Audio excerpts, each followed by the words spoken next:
पूरे विश्व में भगवान श्री राम को लेकर उत्साह देखी जा रही है।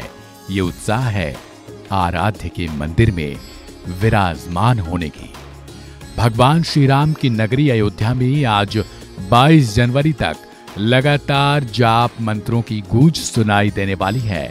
22 जनवरी को रामलला की प्राण प्रतिष्ठा को लेकर आज से ही विधिवत पूजा अनुष्ठान का आगाज हो चला है। राम मंदिर समारोह की शुरुआत सबसे पहले प्रायश्चित पूजा से होगी और इसके साथ ही प्राण प्रतिष्ठा कार्यक्रम के पूरे विधि विधान से शुरुआत भी हो जाएगी।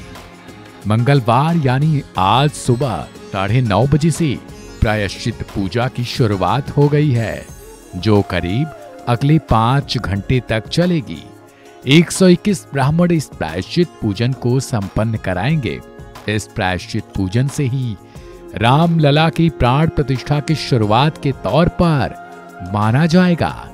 अब सवाल है कि यह प्रायश्चित पूजा क्या है और राम मंदिर अनुष्ठान में कितने नियम होते हैं। न्यूज 18 की एक रिपोर्ट के मुताबिक प्रायश्चित पूजा पूजन की वह विधि होती है जिसमें शारीरिक, आंतरिक, मानसिक के साथ ही ब्रह्म इन तीनों तरीके के प्रायश्चित किए जाते हैं। अब अगर धार्मिक पंडितों और आचार्यों की माने तो बाह्य प्रायश्चित के लिए 10 विधि से स्नान किया जाता है। इसमें पंचद्रव्य के अलावा कई औषधीय समेत भस्म और कई सामग्री से स्नान किया जाता है। इतना ही नहीं, एक और प्रायश्चित गोदान भी होता है और संकल्प भी होता है। इसमें यजमान गोदान के माध्यम से प्रायश्चित कराता है। कुछ द्रव्य दान से भी प्रायश्चित होता है, जिसमें स्वर्ण दान भी शामिल है। प्रायश्चित पूजा गलतीवश हुए किसी भी पाप की क्षमा याचना के लिए होता है। अब सवाल है कि आखिर इसमें बैठता कौन है?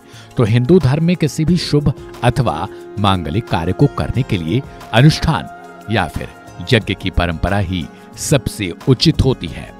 किसी अनुष्ठान या यज्ञ अथवा पूजा पर यजमान ही बैठता है, इसीलिए प्रायश्चित पूजा भी यजमान को ही कराना होता है। पंडित तो केवल इसमें एक माध्यम मात्र है। जब धार्मिक अनुष्ठान किया जाता है तो उसका पालन करने वालों को कुल 12 नियमों को पालन करना होता है। पहला, भूमि शयन करना। दूसरा, ब्रह्मचर्य का पालन करना। तीसरा, मौन व्रत धारण करना या बहुत कम बोलना। चौथा है गुरु की सेवा करना और पांचवा, त्रिकाल स्नान करना। छठा, पाप करने से बचना या फिर दंभ। सातवां है आहार शुद्धि और आठवां है अनुष्ठान के समय में नित्य दान करना। नौवां, स्वाध्याय। 10वां, नैमित्तिक पूजा करना। 11वां, इष्ट गुरु में विश्वास करना और 12वां है ईश्वर का नाम जपना।